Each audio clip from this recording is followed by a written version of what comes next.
I'm Rob, this is Chris, we're from Team 195, we're the programming team, so there's only two of us. This is, we're going to be talking to you today about how to develop a real-time vision application for target tracking. We're going to give you a couple demos so that you can see kind of close up how our systems work, and then we're going to give you two different examples. Our first example is going to be from this year's game, and then our second example is going to be one of Chris's projects. That's a AP computer science vision follower robot. So basically you can wear this belt that identifies you as a target, and then it will follow you around and maintain a set distance and turn around and all that kind of stuff. So let's see, first thing that I want to do, can everybody read the screen in the back? Good enough? Okay. Do you want to get connected up to the robot, and we'll start with our demo. So let's start with what is vision tracking. You got to turn the turret and rehome it. What is vision tracking? Vision tracking is taking a continuous feed of images and processing them so that you can identify something that you're looking for and then follow it around autonomously. You don't want to have any kind of user input. Yeah. So with that, with First, we have retroreflective tape that they give us on our targets, which kind of makes it easy to identify objects. There are all kinds of vision tracking algorithms that are out there that don't, you don't have retroreflective tape. You don't have things like that to help you identify the targets. So they make way more complex algorithms for that require a lot more processing power. But because we have retroreflective tape, we can use a few tricks to make the target identification much simpler. So the first thing is the way that retroreflective tape works. I'm not sure, just a show of hands, who's familiar with how retroreflective tape actually functions? Okay, so we got one person. So the way retroreflective tape actually works is with a normal surface, light is reflected off at the angle that it comes out. So with retroreflective tape, that light is actually reflected back much more closely to the angle that it comes in. So when the light hits the target, it's going to bounce back closer into your eyes. So if you're looking at the tape and you're shining a light at it right by your eye, you're going to see the tape glow with the same light that you're shining at it, almost as if you're looking at the flashlight. Not quite as bright, but almost that way. Yeah, so what you can do, like as an example, I guess, if you take your phone light, turn it on, and point it at this, you won't be able to see the reflection of light until you hold your phone close to your eye. So if anybody wants to try that now, feel free. Put it up next to your eye and look at the tape.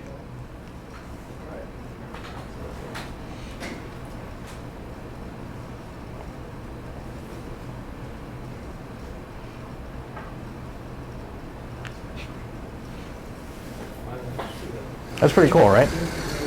So with this allows us to more easily identify the target because we can now provide our own light source to the camera that we're going to be looking for. We know the color, we know the intensity, we know what we're looking for.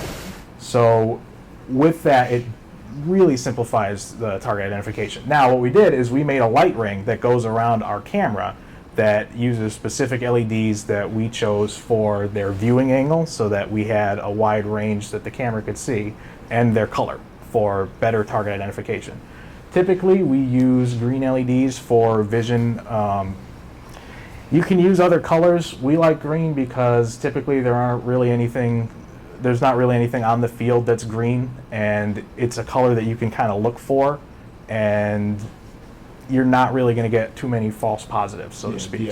The Alliance lights can severely mess with the vision. If, like with the tower example in 2016, had the lights going up it, and they were red and blue, so if you use red or blue LEDs, they could kind of mess with your vision. You can get a false positive from that.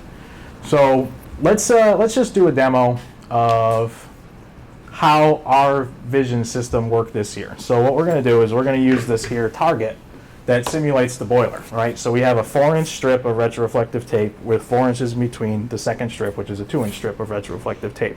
So now what our vision system is going to look for is it's going to look for this pattern, and then it's going to follow it automatically.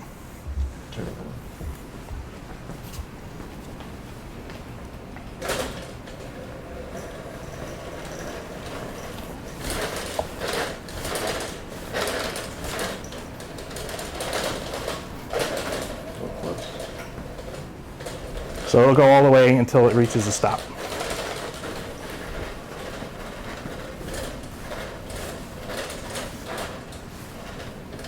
So like that.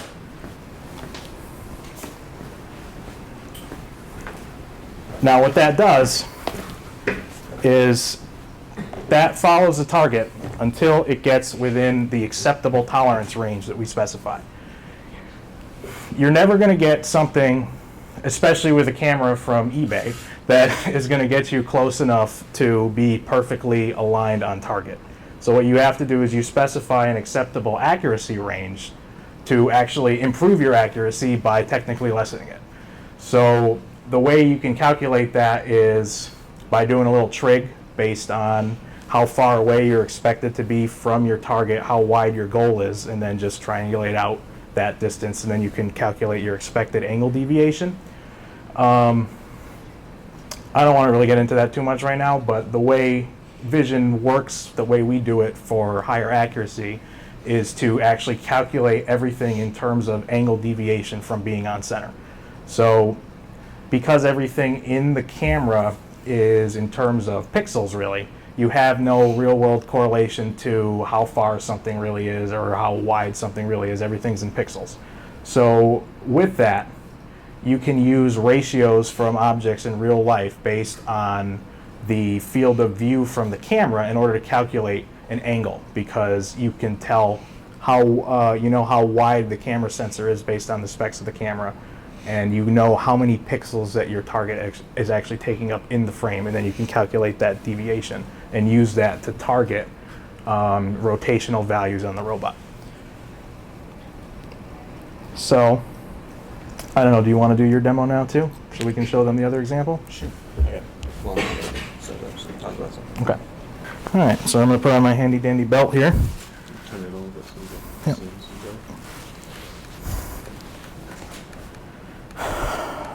All right, so the way this one works is that, well, it's your project. Why don't you talk about this one? All right, so it has a camera on the front in between the lights there, that ring, and it identifies the target by sorting out which things of a greenish color are in front of it. Then it determines what angle it is offset from the target, the center of the target, and figures out its distance based on the difference in heights of the two straps of tape. Because if you were to use anything else, it wouldn't be as accurate, because if it gets bigger or smaller when you try to, well, actually that's something we can talk about later. But you dilate is what it's called. You make the rectangle bigger on the screen so that it fills in any imperfections, so that it tracks better. But you have, because that distance is between them, it'll always be the same, roughly the same. Roughly the same.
All right, you ready?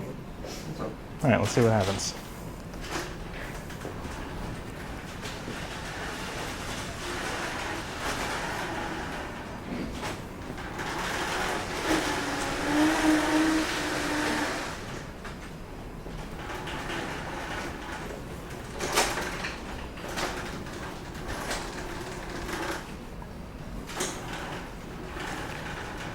also like that.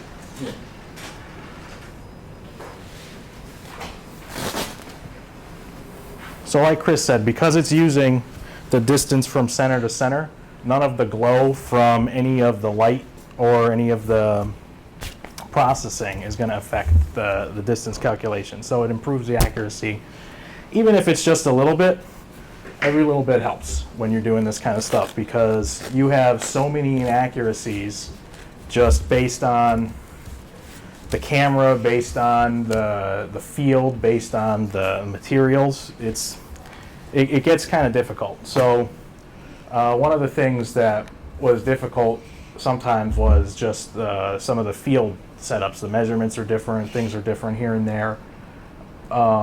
So keeping as much accuracy within what you can do is definitely beneficial. So let's talk about how vision works. Vision is an image processing at high speed, so that it appears that you are continuously processing what you're looking at. You're taking in frames from your camera at the frame rate of what the camera sends to you. Does anybody know like a typical frame rate for a camera, what most of them operate at? About 24. Okay. So this camera here is the Microsoft LifeCam. That operates at roughly 30 frames per second. For teams that are just starting out with vision, we usually recommend that they start with that camera just because it's pretty simple to use. Some of the controls on it leave a little bit to desired, but it's pretty inexpensive and it's a good camera. It's got a good picture quality. Did you have a question? In the back? No? Okay. Does anybody have any questions so far? Microsoft LifeCam HD 3000. The camera that we use on our competition robot is actually just a camera that we got from Amazon. It was not eBay. It was just this little OmniVision sensor camera that is capable of doing 120 frames per second at a resolution of 640 by 480. So with vision processing, there's a lot of disagreement on this topic, but my personal opinion is that you want as much speed as you can with your frames that are coming in, and then whether you choose to use it later or not is up to you. But I like having the information available so that if the info's there, we can choose whether to use it or not. A good frame rate for vision processing would be about 60 frames per second. It gives you a good balance. I think that it's not overly processor intensive. And it still gives you a fast enough refresh rate that you can see things that are going on. So with 120 frames per second, you now have constraints on the design of your vision processing. With your vision processing loop, you want to make sure that your code is as efficient as possible and that everything can be squeezed into running in a loop time that's less than when your next frame comes in. And if your loop time takes longer than when your next frame comes in, you either have to handle buffer management for your camera frames or you're going to experience delays in your vision. And it's going to be kind of laggy and have a lot of oscillation. So when you take the image from the camera, what you want to do is identify the target, right? So we're going to process the image. You want to identify, they call them blobs, right? So you want to identify a blob in the image that's what you're looking for. Once you have that, you're going to process it and identify it as a contour. For the software that we use, OpenCV makes a function that will automatically identify these types of contours and give us information about them. Who's here is familiar with OpenCV? Okay, so only one person. So for OpenCV is a library of open source software that's specifically designed for image processing. There's an okay amount of documentation about it online. I'd like to see a little bit more, but with some of the examples that are out there, you can figure out pretty good ways to identify the things that you're looking for. Sometimes the functions that you want to use to find what you're looking for can be a little bit confusing, but we're hopefully going to be able to help you with that today. We're going to talk about some of the functions and show you some of how they work. And then after, if anyone is interested, we're going to be, our source code for the season will be posted online, so you can check that out as well. So let's talk about what hardware we're actually using to process the image. Do you want to grab the Jetson board? So a lot of teams try to process their vision either on the driver station or on the RoboRio itself. And I don't want to say that it's a mistake, but it's not necessarily something that I would recommend. The issue with processing images on the driver station, especially when you're trying to process as fast as possible, is that there's a Wi-Fi delay, right? So you have delay in transmitting your data already from Wi-Fi. You're already 45 milliseconds behind. And by that, you're dead. That's it. Because with a Microsoft LifeCam, every frame comes in at 33 milliseconds. It's a 30 frame per second camera. So with that kind of a delay, there are tools that you can use to manage the delay so that you don't get stale frames and that you can improve the speed of your vision. It's just, in my opinion, not what I am looking for. Yeah, we started off with vision on the RoboRio, and immediately, before even doing anything terribly processor intensive, the drive was like half a second behind from human control. It was just unbearable. The CPU just kind of maxed itself out. Some of the algorithms we were trying to use on it just, it wasn't capable. It's only a dual core A9 processor. So what we recommend is using a Jetson board. So this is an NVIDIA Jetson. This is the newest board that they just came out with. This is the TX2 board. This is available to first teams for $399 a board. Since this is their newest board, it's a little bit pricier. They make some other boards. They have the TX1 board, which I think is they lowered the price on when this came out. They have the TK1 board, which is actually what we used on our comp bot, which is I think only $199, right? Yeah. It's much less expensive. It's also much smaller than this. It's probably about half the size of this board. Right. They make smaller boards for this. The module in the center is actually, you can take it off and put it on a different carrier board, so that the size is a little smaller. Yeah. I've heard rumors. The heatsink is the actual computer. The rest of this is just I/O. I've heard rumors that a company is developing a carrier board specifically designed for First that's a little bit hardened. So hopefully we'll be able to see that this season. That would be nice. Yes. A Jetson board? It's a Jetson TX2 board. Oh, it's a NVIDIA company. So what makes this board nice is that it has an onboard dedicated GPU. So there are a lot of little boards out there. They make Raspberry Pis. How many of you have heard of a Raspberry Pi? Everybody. So the Raspberry Pi is it's just a little computer that runs Linux, right? But with the Raspberry Pi, you don't get the features that you get with this board. You don't get a dedicated GPU that will drastically improve your processing speed.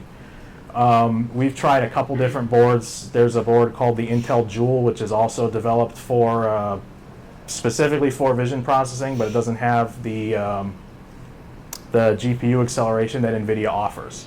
NVIDIA makes a specific library of OpenCV for their boards that contains GPU accelerated code. And those functions, nobody really knows what they do to them, but those functions run much, much faster than their counterparts. We tested a computer called the Kangaroo. It was a 4-core Intel mini CPU. And we used Intel's form of acceleration, which is called thread building blocks, where you split the image into different parts and multi-thread process it, and then pass it back. With our setup, we were able to get that to run at about 20 milliseconds, whereas with NVIDIA's code that was GPU accelerated, we were able to get it at 12 milliseconds. So it was almost twice as good. Let's take a look at some code.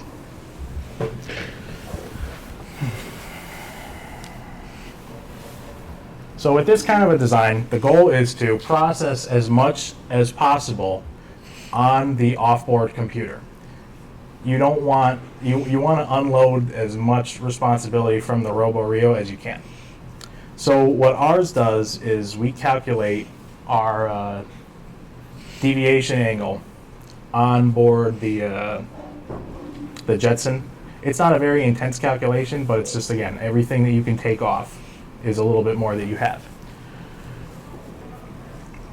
From that, we don't use any of the built-in libraries to transmit our data. We stream our data directly back to the RoboRio using Ethernet. Has everyone here heard of network tables? Does anyone use network tables in their code? So network tables are the kind of network data transmission protocol, so to speak, that is provided by the WPI libraries for data transport. With moving data back and forth that way, it's also implemented by GRIP.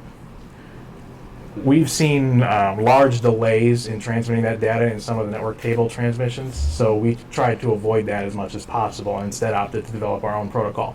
So what we do is just do a direct UDP stream, which is just a type of packet that goes over the Ethernet wire.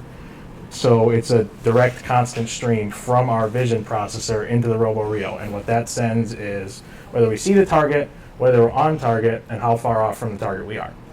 And then the robot then takes that data and decides what to do with it. With our CompBot, it passes that angle deviation into a calculation for the gear ratio on our transmission to our belt on the turret so that we know how many degrees we need to turn our turret in order to be on target with the target. Does that make sense to everybody? Does anybody have any questions so far? No? Okay.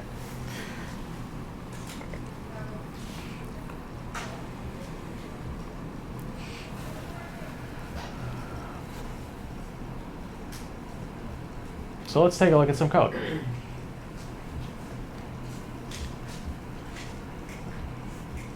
So a lot of the stuff that you see up top here, this is just our where we instantiate some of our variables, some of our constants.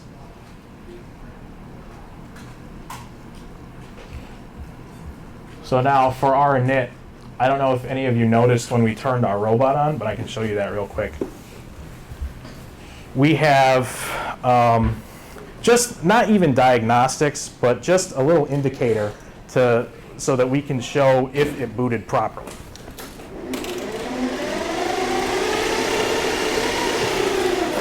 So when you design this, you have to design with the assumption that not everything's going to work all the time, and sometimes things are going to go wrong. If you don't do that, you're going to have a harder time trying to figure out what went wrong.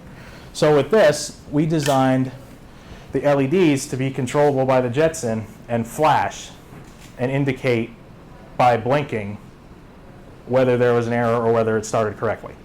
So you'll see here as the LEDs boot up, they go through a little blinking procedure that kind of shows what's going on. And then when the LEDs blink fast, I think 3 times in a row, 3 or 5 times in a row. 3 is good. I think 5 is better. So that right there shows that everything booted up correctly and everything's running. The startup time, we optimized so that it would be as fast as possible. I think it takes, what, maybe 12 seconds to start up? Probably. And that's already running. The Vision app's already running. We customized the OS on the Jetson board to automatically start our system and start streaming data to the RoboRio as soon as possible. So now that this is on, everything's running, everything's all set. You know that everything's connected. We actually probably shut down in a couple seconds because it wasn't connected to the radio. Well, yeah, that's another thing that we can talk about. So now you can see the way that the nice thing about the Jetson board is that it has this bus called GPIO, and that stands for General Purpose In-Out Signals. So you can control outputs on digital devices using the Jetson board.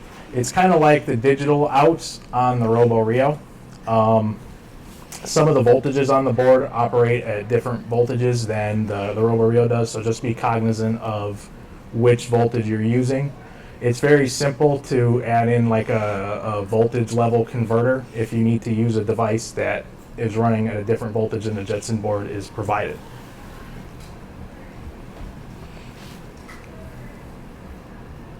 All right.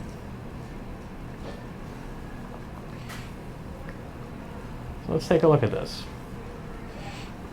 So now, because our camera is a 120 frame per second camera,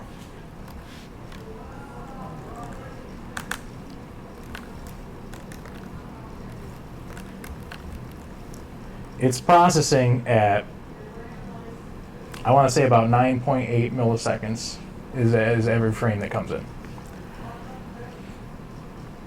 With that, that's a pretty tight time constraint to make your vision loop running.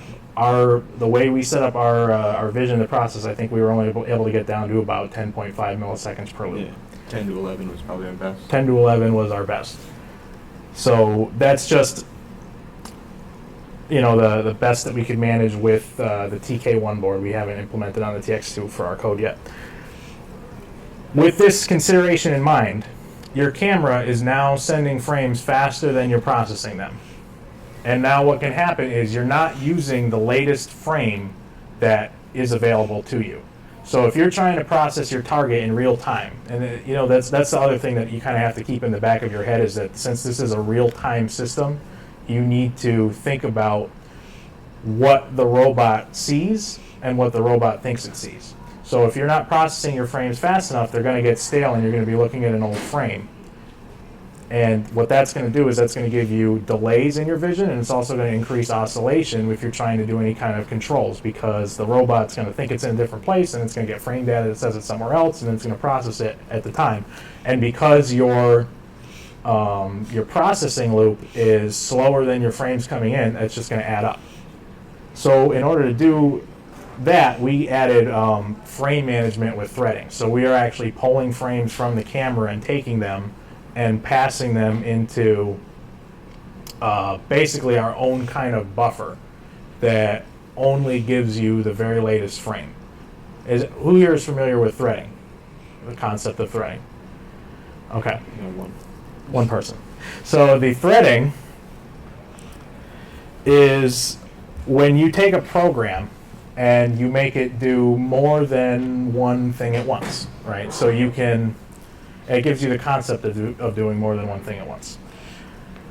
You can simultaneously process the image from the camera and the calculations for our vision.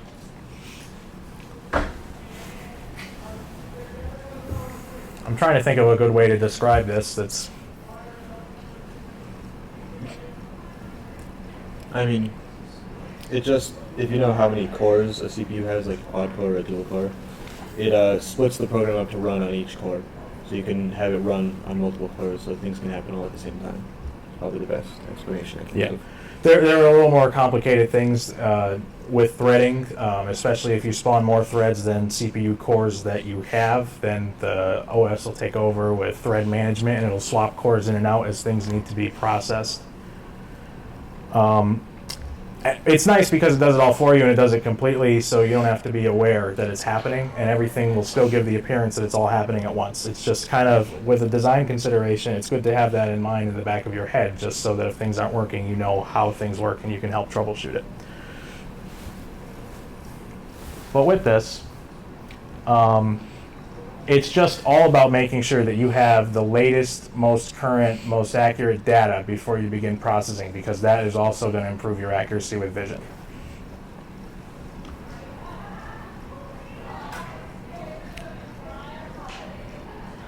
So now when we take our image, we're looking for something that's very bright, because we talked about the retroreflective tape. We know that tape is going to reflect most of the light from the LEDs right back into the face of our camera. So now, using this threshold function, we're going to take the image and we're going to make it so that it's only going to keep and identify areas that have a high intensity. Is everybody familiar with kind of RGB scale. Yeah. So with that, we're not really looking at color here. We're just looking at intensity. We want brightness. We want high values. So we're going to identify that.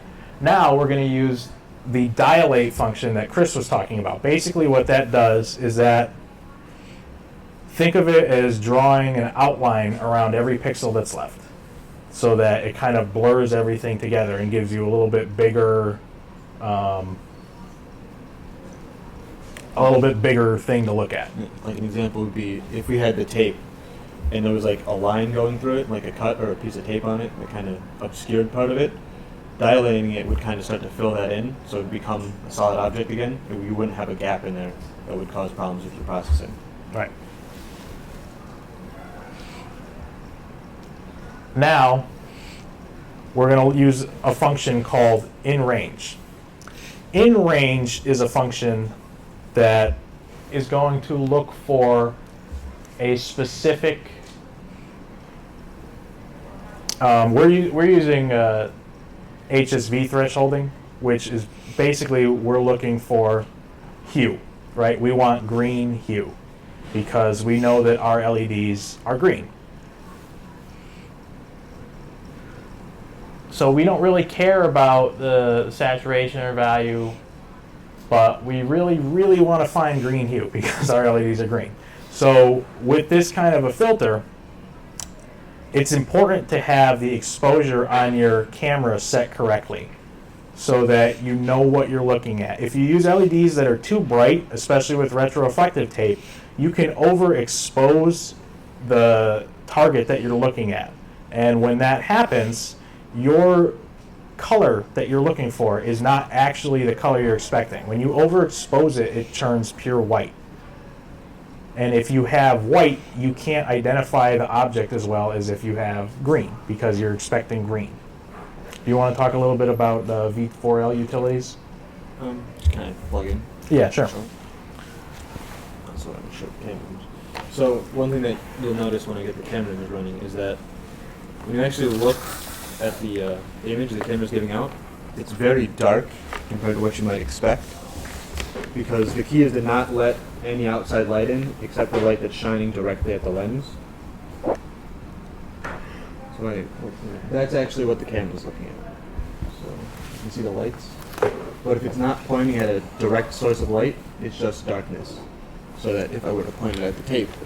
Actually, let me turn off the front lights up. so that...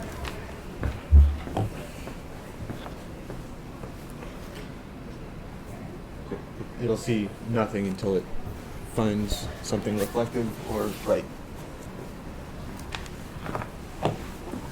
And I can also show an example of what it actually looks like to process. So here, Windows. So if I were to hold the belt up in front of the camera,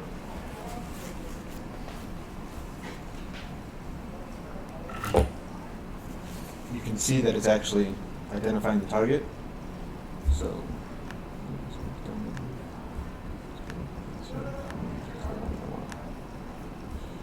see, the original and final are quite different.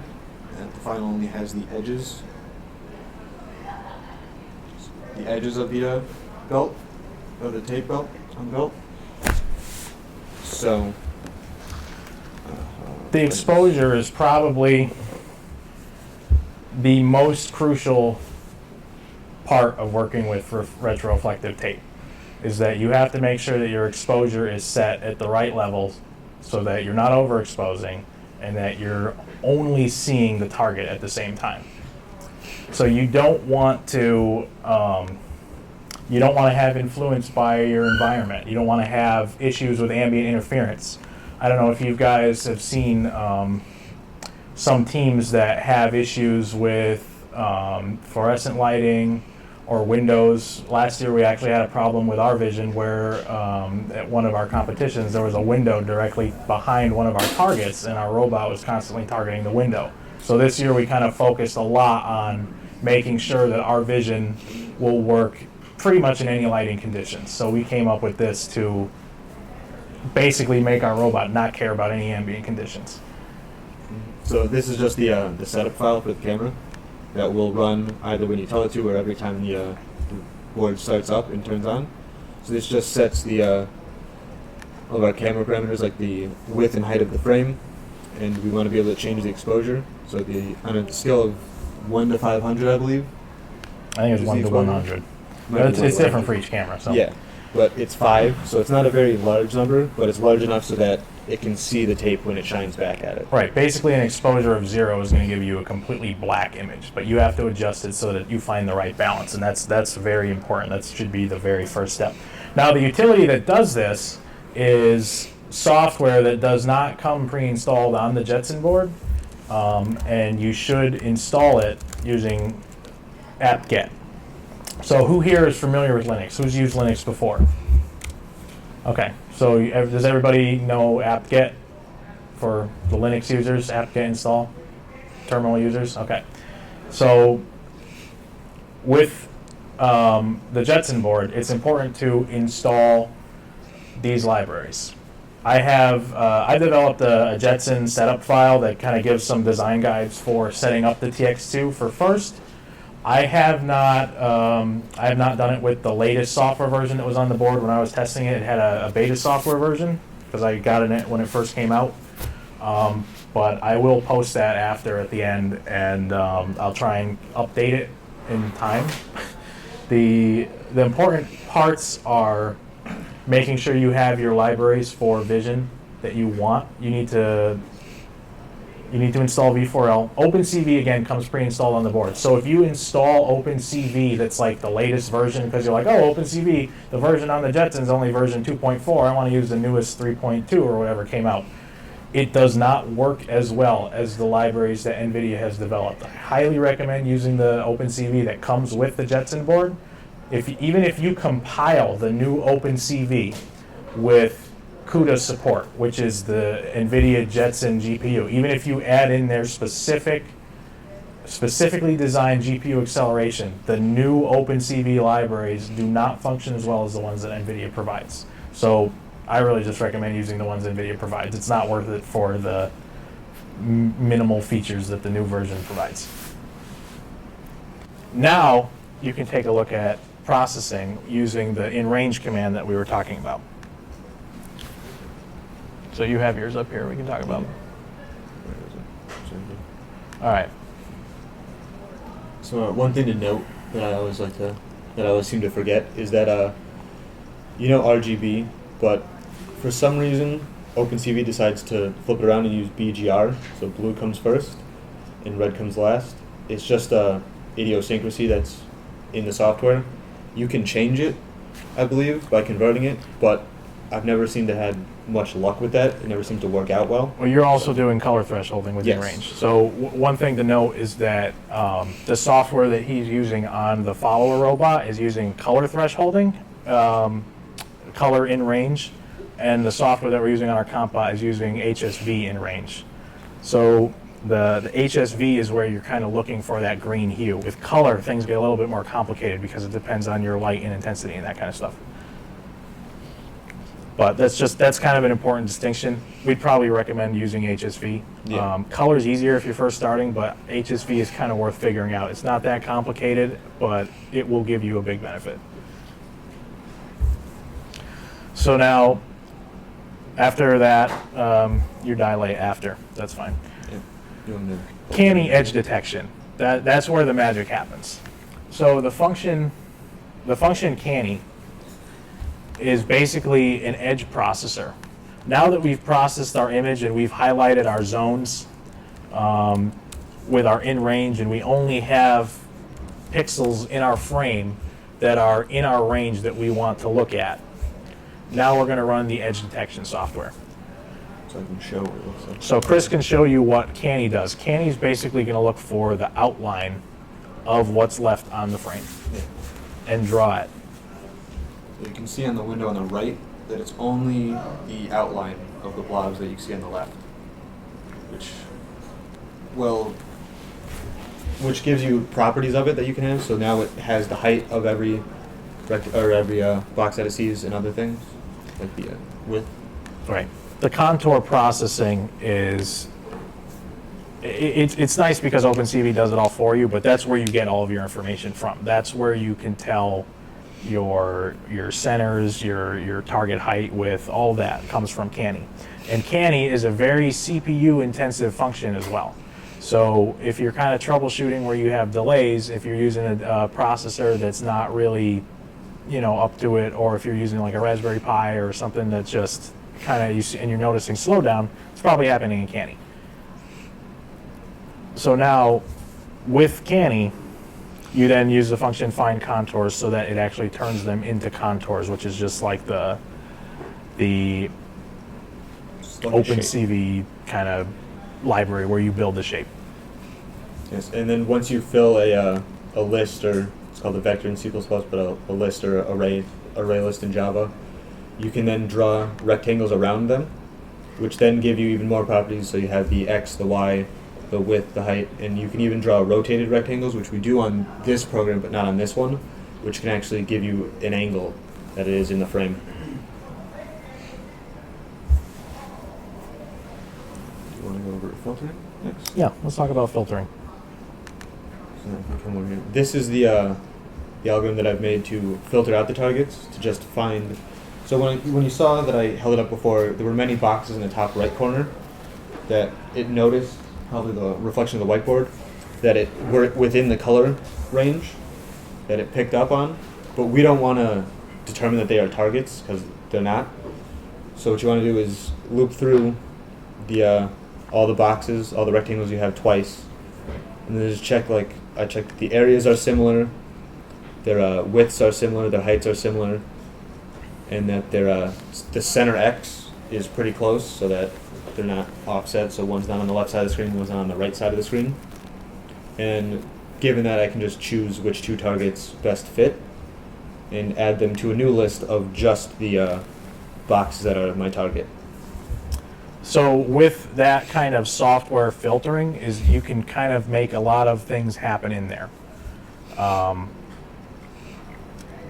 Like Chris was talking about, you can have multiple different particles, multiple different contours detected that you don't know if they're your target or not because you haven't processed them yet. You don't know if they meet a certain set of criteria. But depending on the filter that you design and the criteria that you choose to implement, you can really make a very repeatable, a very accurate target detection with those kinds of software filters.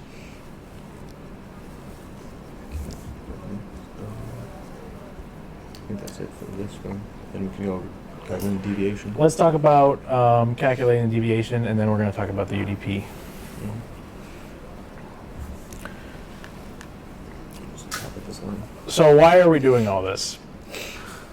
We want to find our angle deviation from the target. That's the most important thing. In order to do this, we need to use the camera field of view, right? So we check the center of our target. We know that our target is somewhere in the frame because we've already identified, hey, here's our target. We know this is what we're looking at. We want to find the center X of our target. Now, we want to find how far away we are from the center of the frame on the camera, right? So we calculate the distance of the entire image, divide that by 2, and that's the center width of our resolution, basically, because everything's in pixels. Then you divide that by the entire width of the frame, once you've found the difference between those 2 points, and then multiplying that difference by the field of view of the camera now gives you your deviation in degrees. So what is the field of view of the camera? Does anyone know what I mean when I say field of view of the camera? Like the width of what it sees, like. Exactly. So from the sensor, you are given a spec on the camera based on the number of degrees that it is capable of seeing from the output of the sensor. That's the field of view of the camera, and that is what you're going to use to do all your calculations and make everything work. Yeah. And this actually doesn't have to be as accurate of a measurement as you might think. So with the Microsoft camera, it's not actually given to you, the exact horizontal field of view. So the way I actually got it was by holding the camera up to a piece of paper with a 5-inch line drawn on it, and just moving the piece of paper closer to the camera until the line was just on the edges of the frame. And then from that, it's simple trigonometry to figure out the angle based on how far the camera is and how wide the line is. So I was able to come at about 62 degrees, and that's close enough, really. The way that works is because the system is real time again. Even if your angle deviation is off, that means that one step is going to be off by X degrees in your calculation, right? But since it's a real-time system, every frame that it's going to process is now going to be a little bit less, and a little bit less, and a little bit less, and a little bit less until it finally arrives on target. So even if your field of view calculation isn't correct, you're still going to get pretty close eventually. The nice thing about having the field of view that's a little bit more accurate is that you're just going to get there a little faster.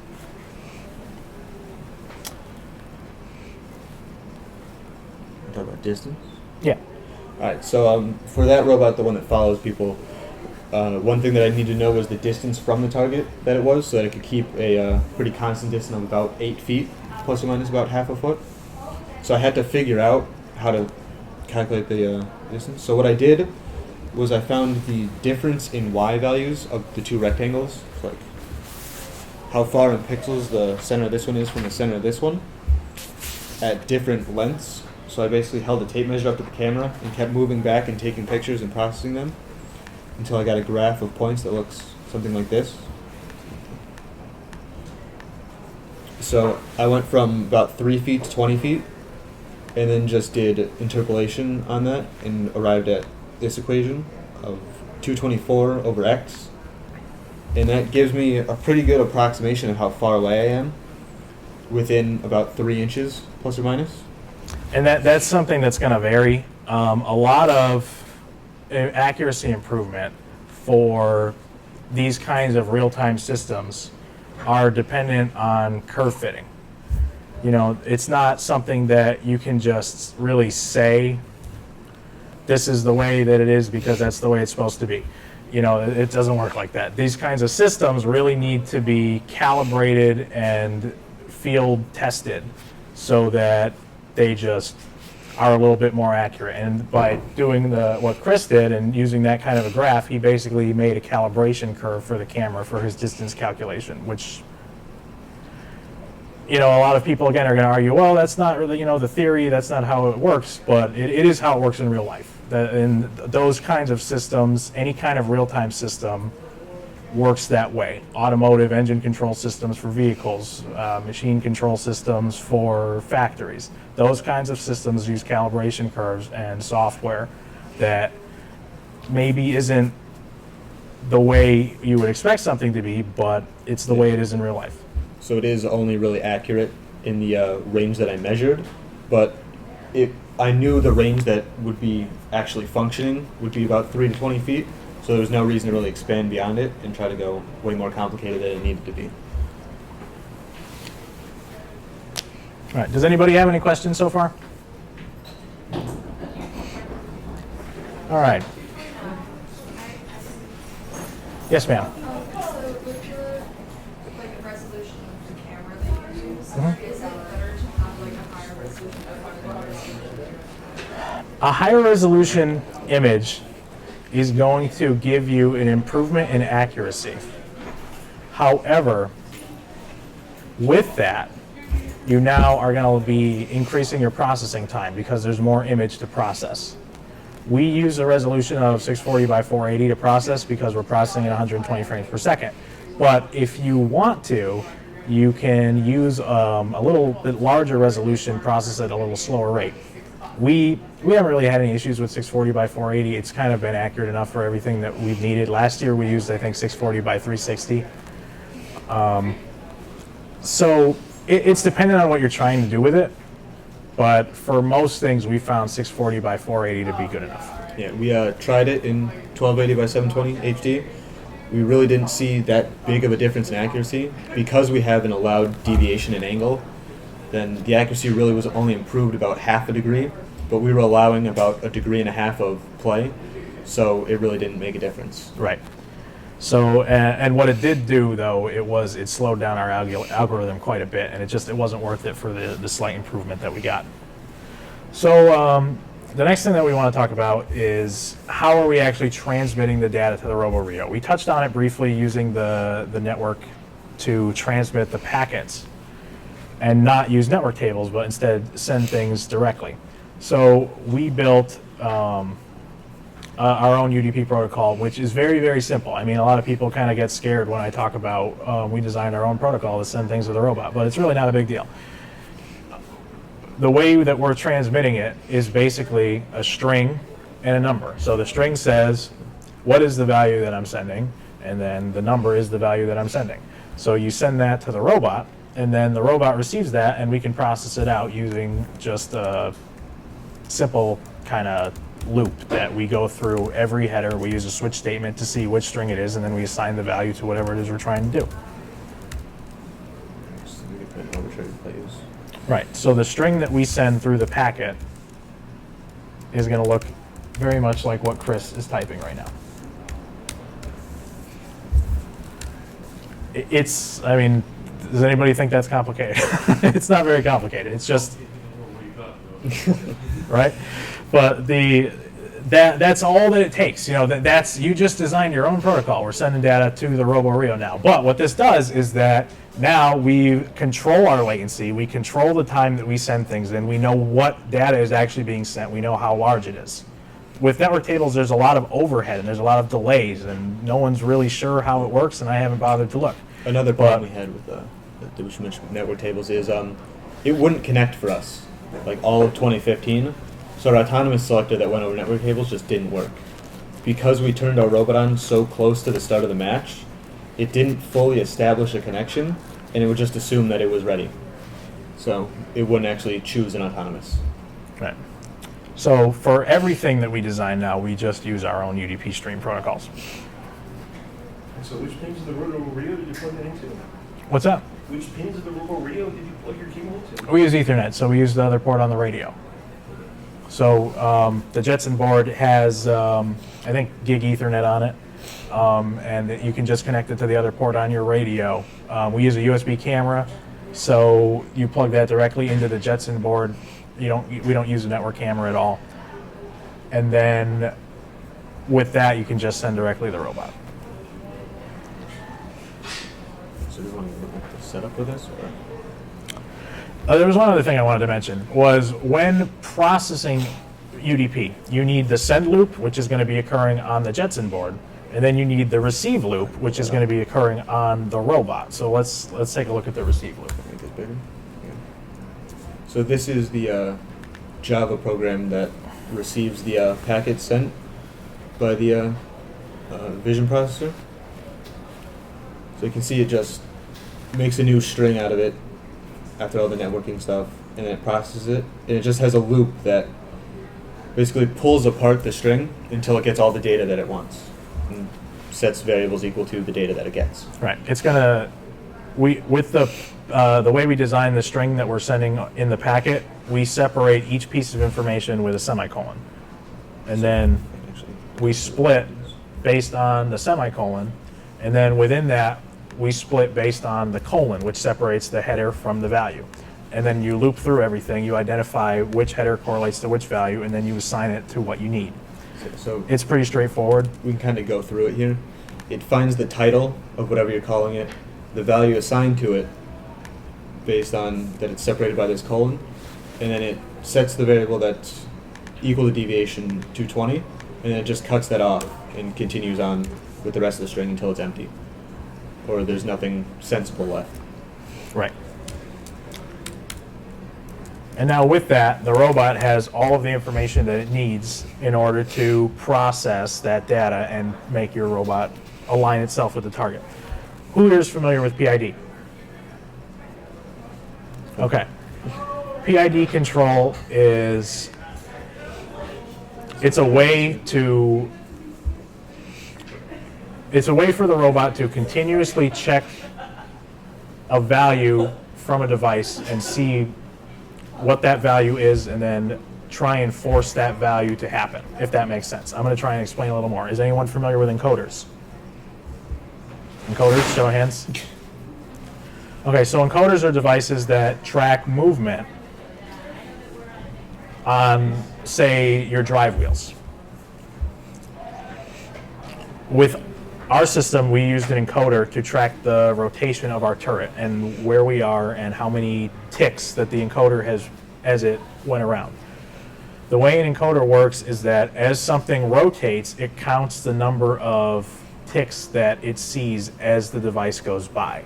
So the way these work are with magnets, and it counts the number of times the poles change. This is actually done with the gyro. This one at least. Chris's presentation over here, the other one is done with a gyro. So you're right, everyone's familiar with a gyro on the robot, you've heard of this before. So the gyro tells you the angle that your robot is currently at, and the deviation that we calculated is going to tell you the distance from that we want to be. So if you want to use a PID, which is a way to request the value from the gyro, and then choose a set point that you're going to target.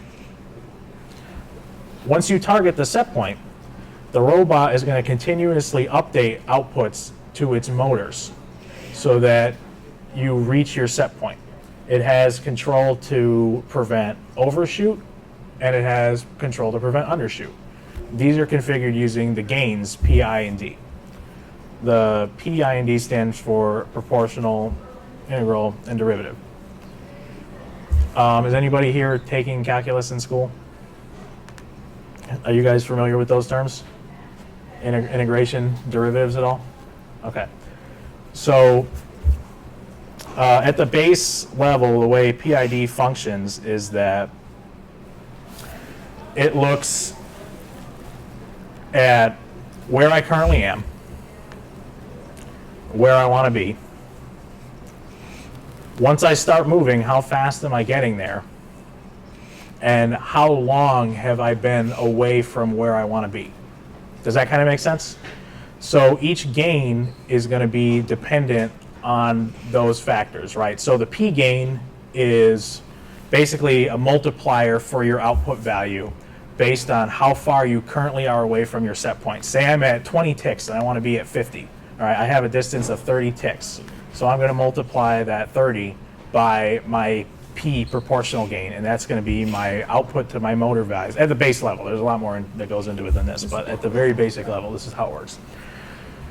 I'm going to multiply that deviation of 30 ticks by the P gain, and that's going to be the value that gets sent out to my motors.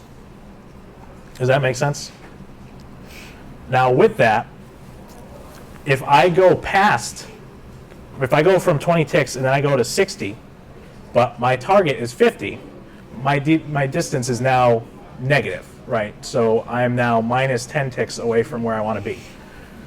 My output to my motors is now going to be negative, so my motors are going to come back the other way to try and get me close to 50. So that is a way that the robot will continually update and target the value that you're trying to achieve. Software control for it's very important to implement PID on control systems on your robot that require high accuracy, because otherwise you have no way of knowing where your systems are, and it makes it much more difficult to accomplish tasks. So how many of you guys have seen the way our gear pickup works? Nobody. Okay. So the way our gear pickup works is that the gear is held at the base of our robot, and then as you drive up to the peg to place it, the spring comes through the gear and triggers a switch. Now what it has to do is it has to place that gear, but in order to place that gear, it has to actuate the mechanism to push the gear onto the spring. So to move the control, we use PID. So we say that we want to target the arm to swing this many basically degrees out. We use ticks, but it translates to degrees in rotation. And then it's going to go there, and it's going to wait for it to get there. Once it knows that it's there, we can push the gear out, and it'll go right onto the spring because we've actuated our arm out. It's just a way to know where your devices are and what they're doing as well.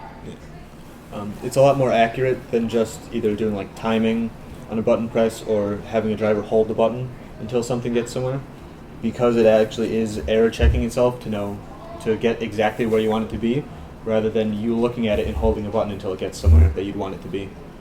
So it's a little bit more accurate, or much more accurate. Yeah, it's much more accurate. The nice thing with PID is that the WPI library provides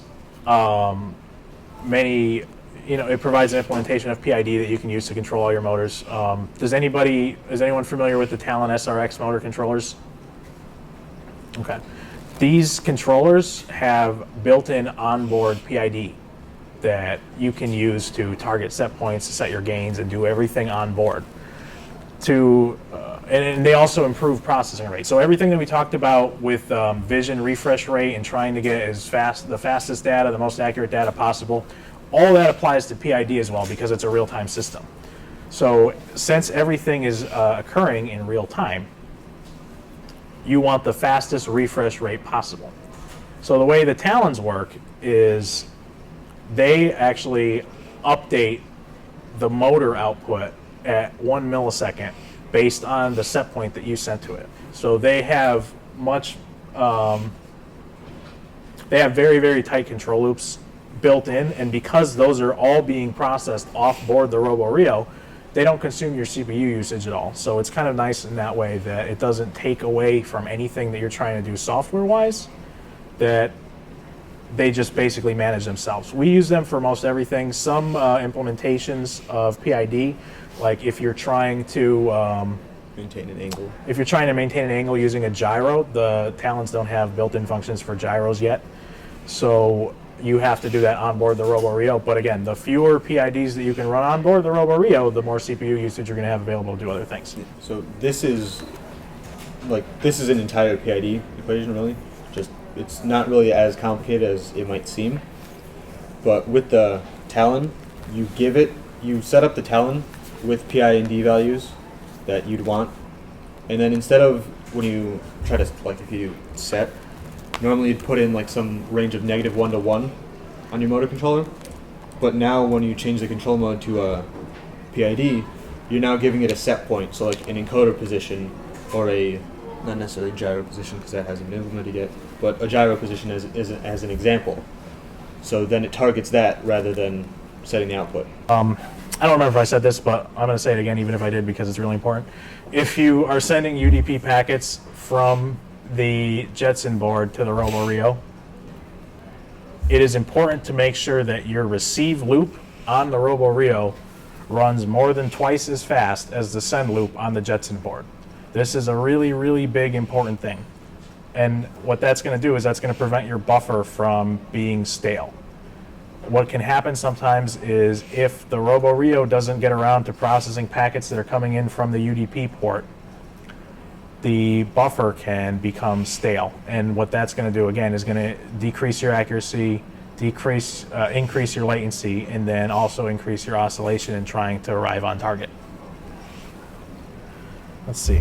So yeah, this is my class for receiving the data, and you can see that it runs in its own thread by itself, so it's separate to everything else happening on the robot, so that it can run as fast as possible. For the Java people and the LabVIEW people have it easy because everything in LabVIEW is multi-threaded by design. If you have two VIs that are right next to each other and you run a wire to each of them rather than running them one after the other, you already have two threads. It does it for you automatically, and it kind of just works. In Java and in C++, you have to specifically specify that you want something to run in a separate thread. Is anybody that uses Java, is anyone familiar with tasks? Okay. I think that WPI library discontinued tasks. They deprecated that library. Was it this year? Yes. I think it's threads now. It still functions, but instead I think they recommend to just use threads as a direct implementation, or you can use the runnable implementation in Java. We always use threads, and for that kind of stuff because it's important to have as accurate timing control as possible. So when we design threads, we write some code that uses a very accurate timer. It uses the FPGA timer on board the RoboRio, which is like an accurate clock, basically, to ensure that X period of time has gone by so that you're not running your threads too quickly. Because if you run your threads too quickly, then you use too much CPU usage. With that, though, sometimes threads can take longer to process than your time constraint, so to speak. So that's also important to note and to measure for each thread that you design, at least in my opinion. People have varying opinions on that as well. But one of the things about making your systems work as accurately as possible is designing your timing so that everything kind of works together. Yeah, so here you can see I create 2 new threads, one for receiving the vision information and one for calculating the PID set for the motors, both of which I want to happen as fast as possible because I want to have the newest data possible. So basically I pass through the instance of that runnable class, which this class extends or implements runnable. So I pass it to the thread, and now the thread knows to run this method only, and this just runs continuously on its own processing core until I want it to stop.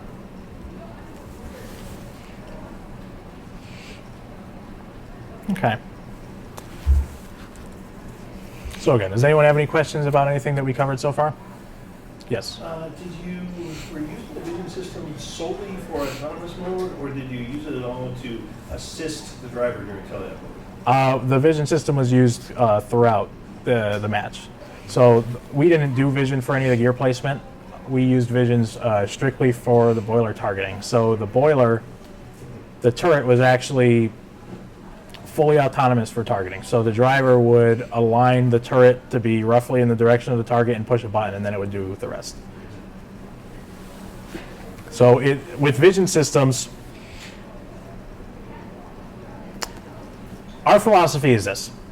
Any tasks that the driver does not have to perform leaves the driver free to do other things.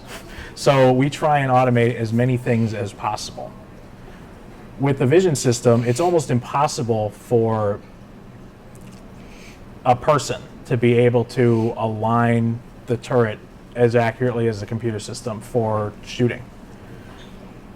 So we didn't want to do that. We just said, okay, the computer's going to do it all.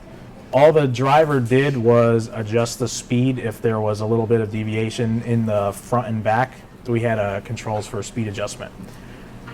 So what we had for like controls, so we have a set of buttons, I think it's like 5 or 6 buttons that are our predetermined shots.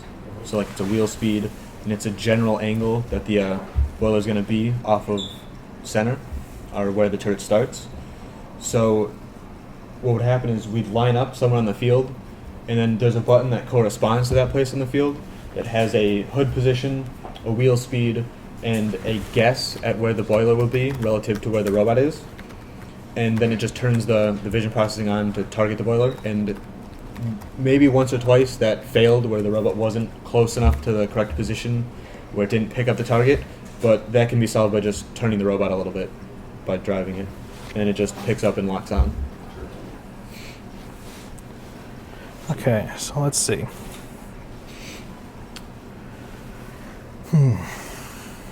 Is there anything that anyone would like to see, or anything with the vision system? Are there any specific things that you were wondering when you came in, and that maybe you didn't have your questions answered, or? All right, so then let's go on. I have a small question. Yeah.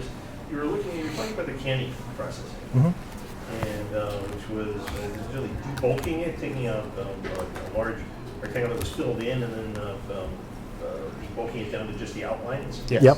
And you were saying that that's what sucked out all your CPU time, and that was where the bottleneck was.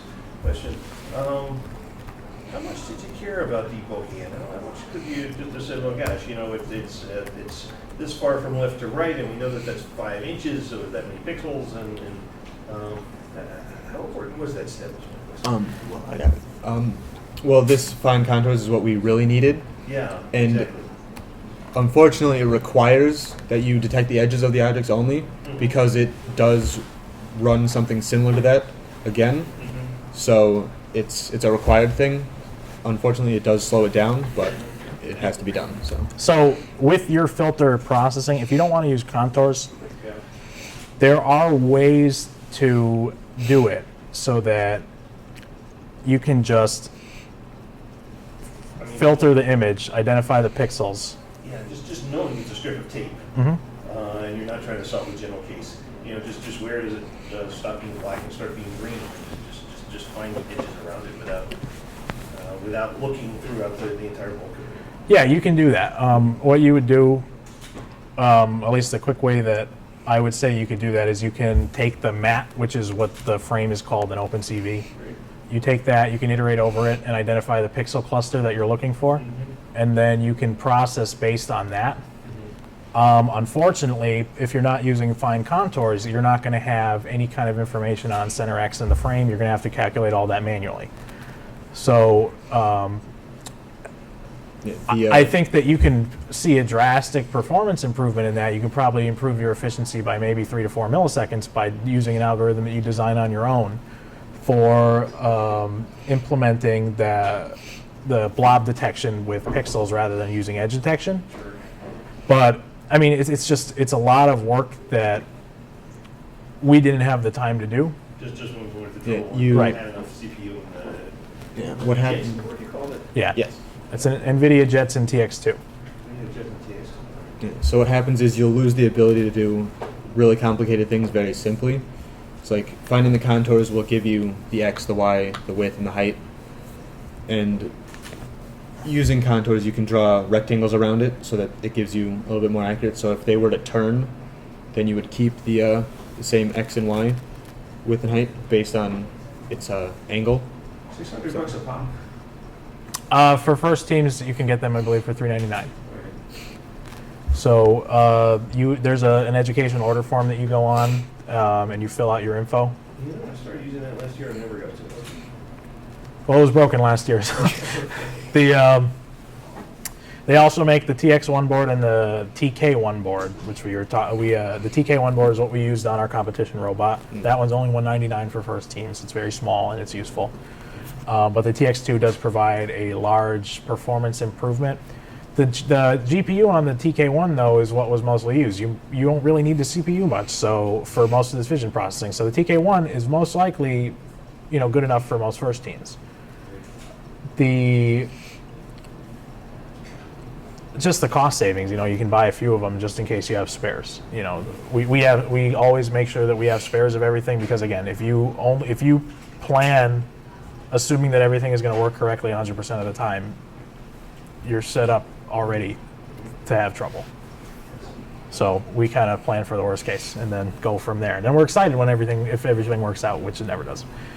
So regarding the implementation of the software on the Jetson board in Linux, and also considering our philosophy that really nothing's ever going to work 100% of the time, it's important to try and maximize your uptime. So one of the things that we experienced issues with this year was if we would take a really hard hit, our camera would actually disconnect from our vision processor and the software would crash because it loses its stream. It wasn't a very common thing, but it did happen. We had a loose wire in one of our connectors that kind of got jiggled a little bit, and then it would cause our camera to cut out. We fixed it, but during that time period, it kind of made us think, wow, things can really go wrong. What can we do to fix that? So we designed a second piece of software that runs on the Jetson board as well, that takes and monitors the vision process. So the way we have our Jetson board set up is that everything starts up as soon as it turns on. And then in addition to that, the process monitor runs at the same time on top as another layer to the vision software. So it's a completely separate process, a completely separate program, and that monitors to make sure everything's okay. What's that? What you're talking about now runs on the Jetson board as well? Yes. So what that looks for is to ensure that we have network connectivity. It makes sure that we can see the RoboRio. It makes sure that we can see the camera. If any of these things, if any of these conditions show not to be true, then it decides what's the best action. If it doesn't see the camera, it uses a hard reset on the USB port to try and reboot the camera. It tries that multiple times, and then if it fails for each time and it still doesn't see the camera, then it'll trigger a hard reboot. If it doesn't see network, it tries to troubleshoot the network, and then if it still doesn't see it, it'll just do a hard reboot. Basically, the main fail-safe all the way to the end is just to force a hard reboot on the Jetson board. Is anyone familiar with the concept of a watchdog timer? Okay, so basically, it's a software watchdog timer.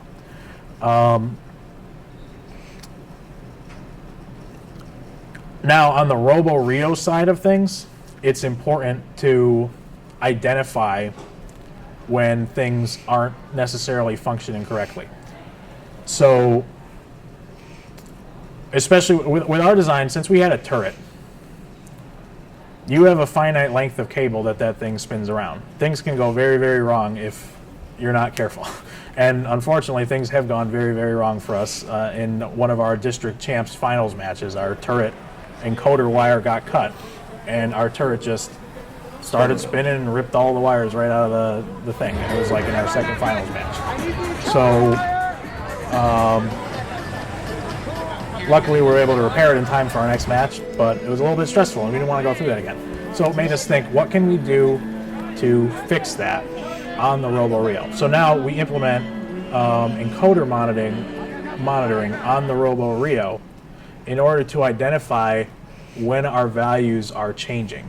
So there's basically another software watchdog on our encoder PID.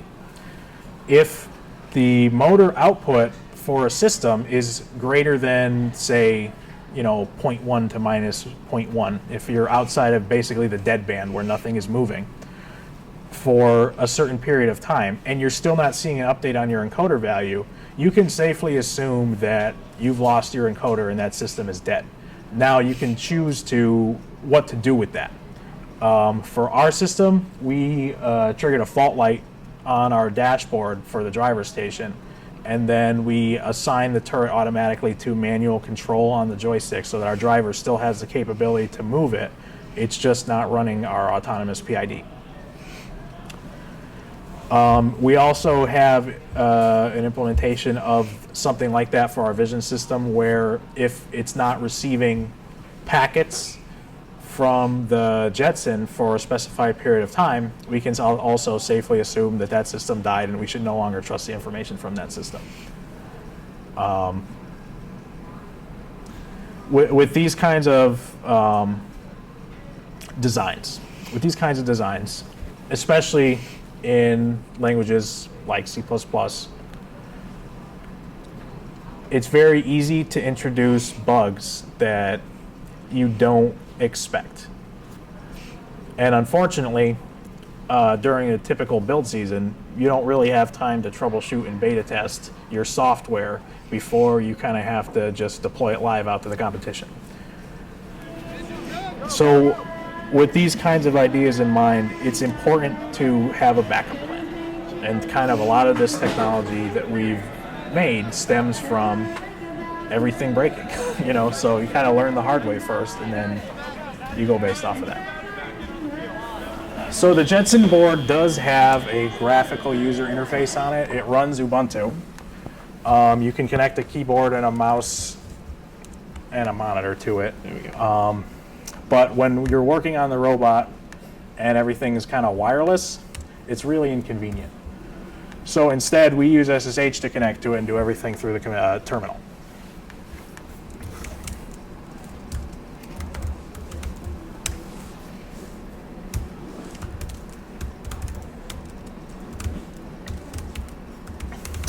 So another thing that I probably should have mentioned before, because it is a kind of an important design consideration, is every piece of technology that you connect, I highly recommend setting to a static IP.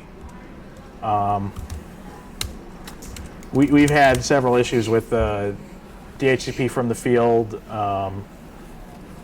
In addition to that, it's difficult to identify which device you're trying to send data to when your device is on DHCP, because everything is based on IP addresses.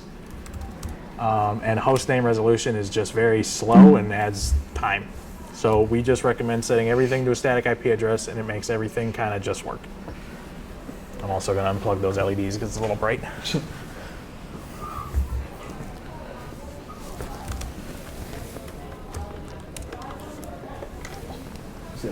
This is the file that you'd want to run when it Drag starts the up. edge over a little bit.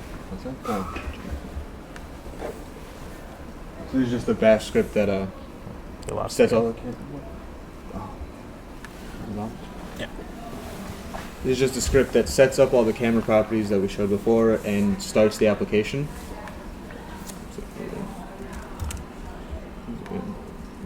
I can run that, and now the application is running. So you can see, if you can see the lights on the radio, they're blinking pretty fast, which means that data is actually being sent from it. So kill the app and show them. Yeah, so if I stop it, they slow down. I believe. Right? Yeah.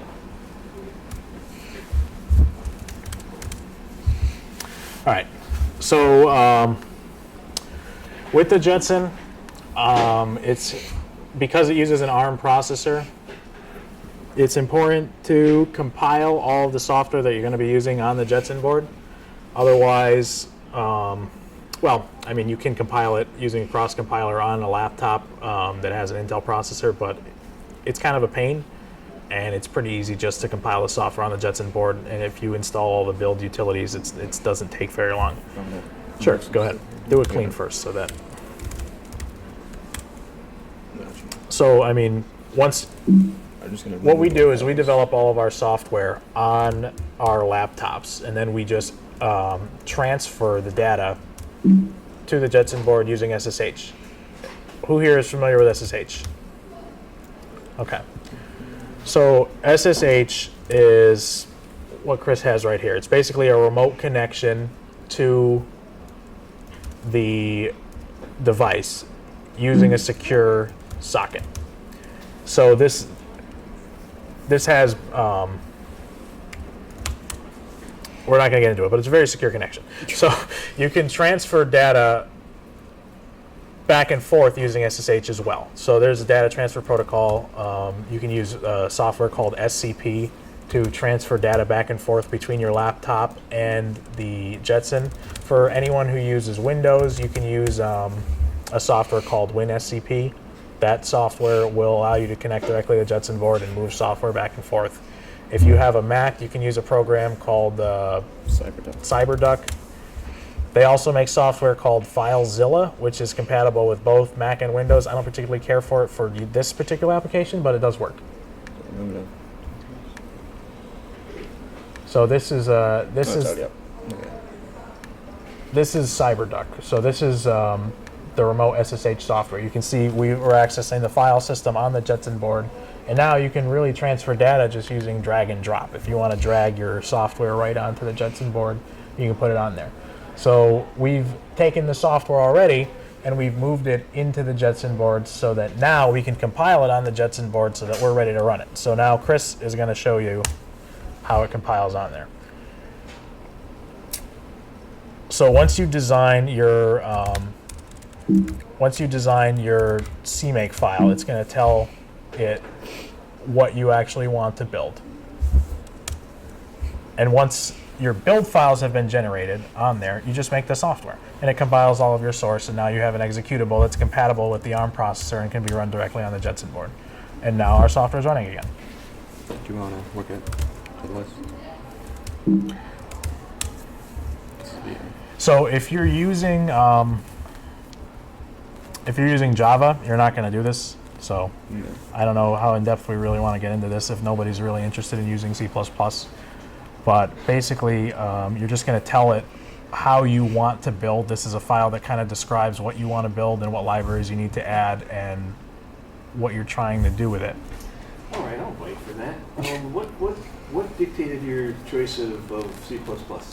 Well, we used to use LabVIEW and we got fed up because it was just one of those things where it made it complicated to do things that we wanted to do. It made other things easier at the same time, but with C++, it's kind of like the sky's the limit. You know, you can design anything that you want, and the thing that steered us towards C++ over Java was the improvement in efficiency.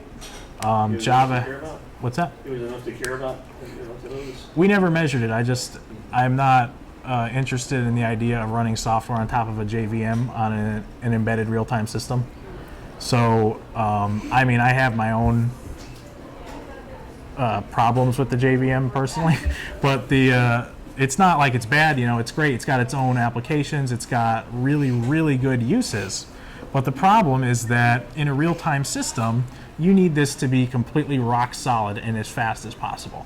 So with that, C++ will run natively, and kind of was our design consideration. Versus managed. Yeah. The other thing is OpenCV for Java. OpenCV is made for Python, C++, and Java. Python probably has the most documentation because it's simple to get started with. C++ runs the best, and then Java is just kind of there. Not many people use it. It's not well supported. You saw that I used the dilate function earlier. That doesn't work in Java. They just don't support it. So, and also installing the jar that's required in the build files are not normally set up when you install OpenCV. So they're kind of pushing you away from using Java with OpenCV. Now, with that said, that's not to say that you can't develop your robot code in Java and your source code for the Jetson board in C++. Once you switch to that UDP protocol that we talked about, it's language independent. You are now transmitting this data over a network stream. You can process it in anything you want. You can process it in Python if you want. I mean, I wouldn't recommend it, but you can. If you use Java, it's actually a million times easier to connect to the socket than it is in C++ and take your data out. I mean, you can do it with 6 lines of code. Yeah, it goes from about 30 to 6, really. You know, so there are definitely benefits to using Java if you want to use that to process your robot code. But again, what Chris said with the not lacking support, just less support for Java, it was just a lot of those things pushed us towards C++. Can you find that true on the Robo-Rio as much as on the Jetson? No, I just, for the Robo-Rio, I just didn't want to use the JVM. Yeah, because with the JVM on the Robo-Rio that it runs, it can pause randomly up to 30 milliseconds for automated garbage collecting, and we didn't want that with the tight control loops that we run. I mean, if you lose 30 milliseconds in one of your control loops while you're in autonomous, you're dead. Yeah. So you still use WPI in C++? Yeah. We try to use it as little as possible, but there are some functions that we still use, yeah. So pretty much everything that we do is we write. The WPI library functions that we use are to interface with the dashboard and the camera. Even for the dashboard integration, we actually took the network tables and the smart dashboard implementation out and switched to our UDP protocol that we rewrote into the LabVIEW dashboard on our driver station. So our driver station is still developed in LabVIEW. Does anyone else have any questions? How do you work with like the mechanical parts of your team to make sure that you have enough time for testing all of this? Very, very poorly. We really struggle with like convincing them that we need to test the robots well. Oh yeah, they give us 0 time. I think that this year we had 20 minutes. Oh, even less. So, the mechanical people got the robot together, and they've got this thing. Oh, great! Everything is kind of bolted together. That's fantastic. Now the electrical team's got it for a day and a half, and then it's like 11:24 the night before bag, and it's like, all right, you guys got it. Let's program it and make this thing run. So, what we do is we try and anticipate as many of the systems that we're going to need to program ahead of time. Actually, this is something that I think is pretty cool, and I want to show you. What's that? Do you have a video of the little turret? Because I have it on my phone. Do I have a video? No, I don't have a video of the little turret. It's like we actually prototyped our turret by screwing one of these cameras to the end of a motor and just holding that up like a little pole, and it worked to track the target quite well. So yeah, we developed our vision completely separate from the robot. Everything that we developed, we did beforehand.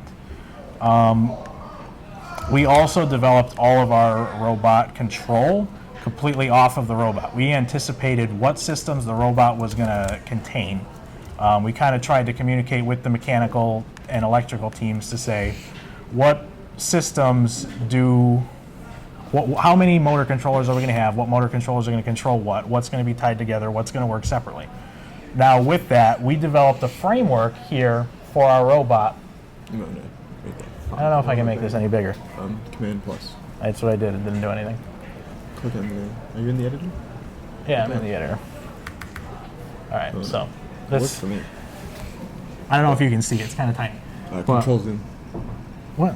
Hold control zoom. Yeah, I can do that. So what we did was we developed basically an interface.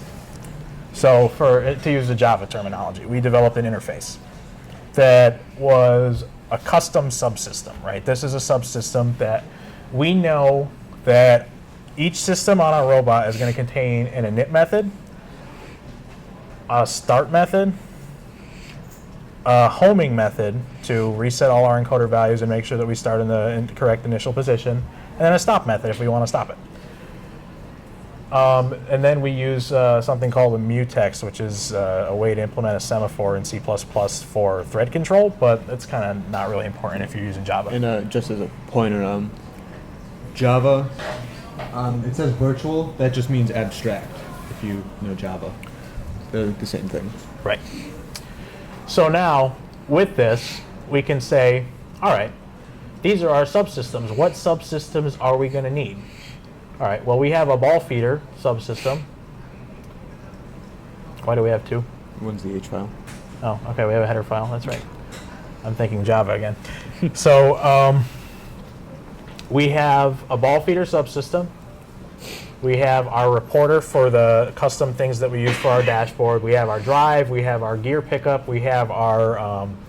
We created a subsystem to process joystick input separately and run it in a separate thread. We have our intake, our shooter, our turret, and then our vision system. So these were the systems that we knew our robot was going to have. So we developed all of these completely off board before we even saw the robot or had any idea what it was going to look like. Now, with this, let's take a look at something simple like the intake subsystem. We know we still have our init, we have our start, and we have our stop. We know that the motor controllers that we're going to be using, right? This is one of the questions that would be for the mechanical and electrical team. How many motor controllers is this system going to have? They're still not really sure, but they do their best to tell us. And then we implement it just like that. So now this is basically, we've created almost a prototype. It's a general description of what we think this is going to function like. Now, all we have to do is do the implementation. So we instantiate all of our systems here. We know that we have two motor controllers, we have a couple solenoids here, and then a couple control variables. We're going to set up the motor controller in our init. All of our subsystems, because they are all custom subsystems, we can use, basically we can use polymorphism to pass all of those into arrays of generic subsystems so that we can process all of those methods independently to simplify management. So we can run all of our inits all at once with only 3 lines of code. It's kind of just something that we do for ease of management. And now, because all of our subsystems, or I think all of our subsystems actually, we implemented threading on so that we can interface with them outside using another custom library that we made for actions. So every time you push a button on a controller, it triggers an action. And that action is going to interface with one of those subsystems. And we can create actions that do single things. We can create actions that do autonomous tasks. We can create actions that pretty much do anything that we want. So for our gear placement, that was actually an action that the spring went into the gear plate. It triggered the switch, and then it triggered the action to place the gear out, throw it out onto the peg, and drive the robot back so that it was ready to begin the next task. So with actions and this kind of framework, you can pretty much implement anything that you want in any order. And again, all of those kinds of things can be developed before you even know what the robot looks like if you do it this way, because you're telling it different things. Now, the actual implementation of running the intake, this is like the stuff that you can set up once you know what the robot looks like. You turn it on, you turn it off. And everything else operates around that just because we knew basically how we wanted it to work. We made our own methods into the subsystem, so all of our joystick buttons and controllers can access those methods on the subsystem. We know what it has to do, we just don't know exactly how it's going to do it yet. And then once we know how it's going to do it, we can put that code in, and that kind of saves us a lot of time. I think we're running out of time here. Does anybody else have any questions? Okay. Well, then, thank you very much for attending. I'm going to give you guys the link to our GitHub so that you can look at our source code. I think that we are Team 195 FRC. Something like that.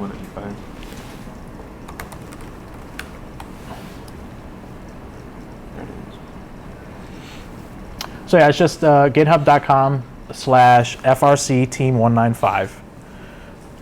We're going to be posting up our code from this year on here. I'm going to try and post some of the Jetson libraries that I talked about today. I'm going to try and post my setup file for the Jetson boards so that you guys can go through and kind of have a jump start on setting them up, because honestly, the initial setup on it can be rather complicated. So having that kind of setup, I hope, will help some people. And for anyone that's doing LabVIEW, we have all of our LabVIEW vision from last year in the 2016 folder, so you guys are welcome to check that out as well.